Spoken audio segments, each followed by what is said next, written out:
Hey friends, it's Len here at 1A Auto. Today we're working on our 2011 Mazda 3. I want to show you something very basic, checking the washer fluid. It's located right under here. We've got ourselves a nice yellow cap, you can't miss it. It says washer fluid right on it.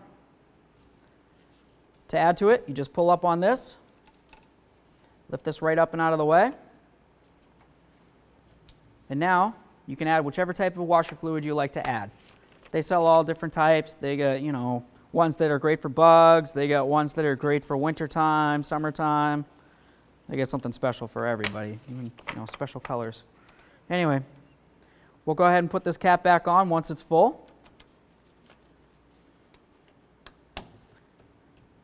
There we are. Get our stuff out from under here. Down the road we go.